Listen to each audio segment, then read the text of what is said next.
Hey there everyone, welcome to Prog Monster. My name is Murph. I am the host of this show, a show dedicated to progressive rock and other forms of rock music. So today this is just the honorable mentions video that goes with my series. I just wanted to mention these guys so I didn't forget. I'm going to need my glasses because I wrote this kind of small. We've got several guys who actually originally I think were on here and they moved some of them off in favor of others, but they deserve to be mentioned anyways. Faces, Rod Stewart and Ronnie Wood definitely need to be mentioned, those two. You've got, of course, AC/DC's combo of Brian Johnson and Angus Young, definitely need to be mentioned. Also want to mention Malcolm Young here too, because he's the great riff master out there, one of the greatest of all time. And maybe he's not as frontal or maybe as noticeable as his brother, but definitely he's the guy that creates a lot of those riffs. Then you've got from Leonard Skinner, of course, Ronnie Van Zant and Collins or Rovington, one of the two. These are guys that worked well together and could produce some wonderful music. You've got the Johnny Rotten with Steve Jones, and then Iggy Pop with Steve Jones again, producing some great stuff. Not as big, not as memorable as some of the stuff I had on my list, but still pretty good. You got Mick Jagger and a host of guitar players. He could have gone with Ronnie Wood, he could have went with Mick Taylor, he could have went with Brian Jones, but I think I chose Keith Richards because I think that was the longest running pair that produced the best music.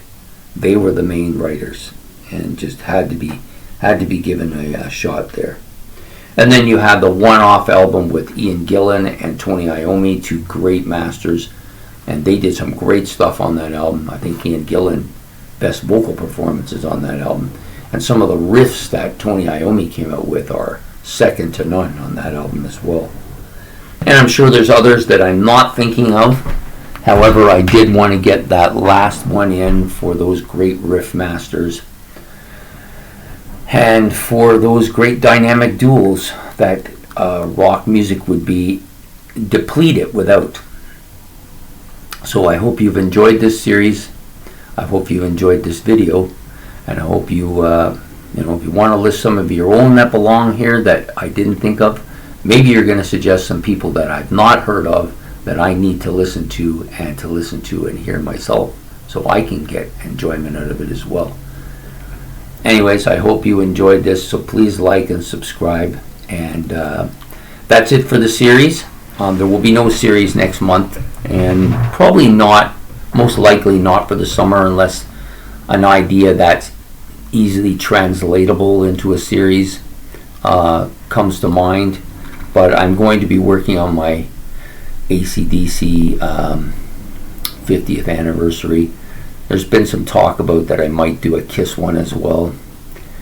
And I'm not wanting to do it, but at the same time, I don't see how I can not do it considering how much Kiss has meant to me in the past. So there will probably be something with them over the course of the summer.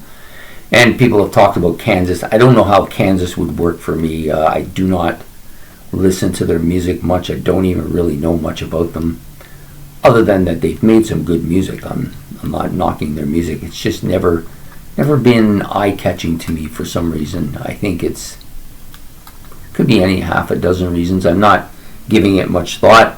If it comes naturally, I of course will go there, but a lot of times it doesn't really come naturally, so I don't force it to come naturally either.